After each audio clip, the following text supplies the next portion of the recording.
I was a bit worried that after such a good start with episode 1, Sk8 Infinity would struggle to maintain that fun and energetic vibe, but over its first 3 episodes, Sk8 Infinity has just gotten better and better. What is up, y'all? It's your man, That Dude, bringing you guys another video. I'm giving out subscriptions down below, so if you like Sk8 Infinity, I review every episode, and I'm talking about other anime too. You don't want to miss anything, so go hit that button. Also, feel free to follow and hit me up on Twitter at DatDudeAnime.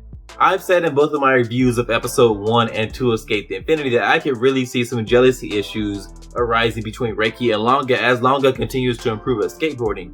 But one way I can see those issues not really coming up is if Reki really takes pride and enjoyment in being the man behind the genius. And in that, I mean that Reki is the one designing and building these boards that allow Langa to bring over all the skills that he has from snowboarding and integrate those skills into skateboarding.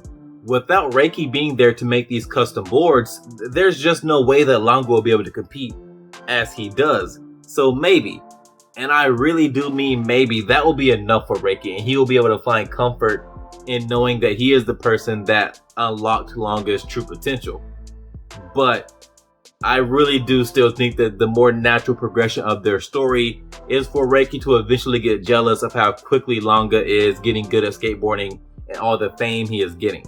The show is doing a great job of building Langa's character because while he is picking up skateboarding at a very fast pace, you can't say the guy is OP or broken because he needs a special board to be able to skateboard at a competitive level. He needs this special board that Reki builds that allows him to bring over these skills that he has for all these years of snowboarding and integrate those skills into skateboarding. We also see the guy wipe out constantly when he's training and trying to get better at skateboarding.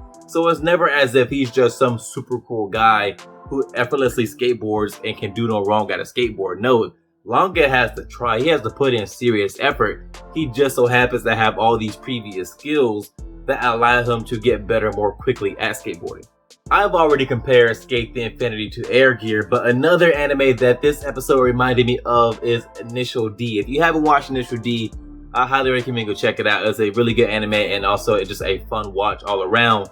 But the scene in this episode in particular that reminded me of Initial D is the scene where MIYA and Langa are racing downhill and MIYA takes his board and rail slides the inner edge of the road, and that allows him to make a much sharper turn.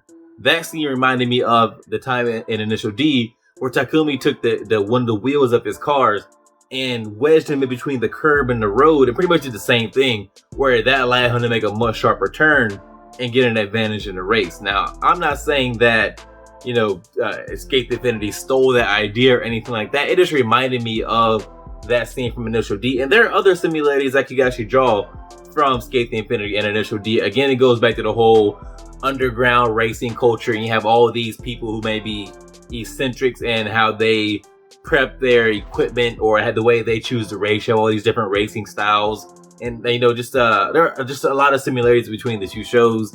The fact that they do a lot of the racing downhill between all these winding, curving roads. They're just, like I said, there are just some parallels you can draw between Sk8 Infinity and Initial D. And again, I'm not saying that Sk8 Infinity stole this idea or anything like that. It just really reminded me of that particular scene from Initial D. This episode introduces us to Adam, who it seems like is going to be the main antagonist of the show.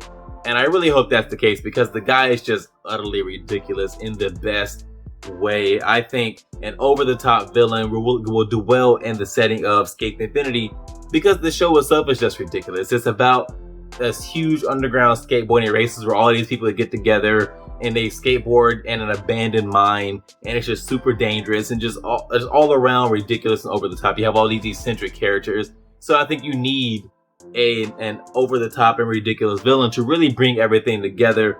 So I look forward to hopefully seeing more of Adam. It looks like we're definitely going to see him and Reki race in the next episode, and so I really hope that he is the ridiculous kind of villain I hope for, because I think the show needs it.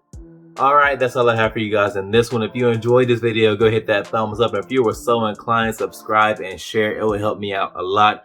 If you didn't like the video, feel free to hit me up in the comments. We can talk about it. I respond to almost everything. Also, hit me up on Twitter at DatDudeAnime. And I'll see you guys in the next one.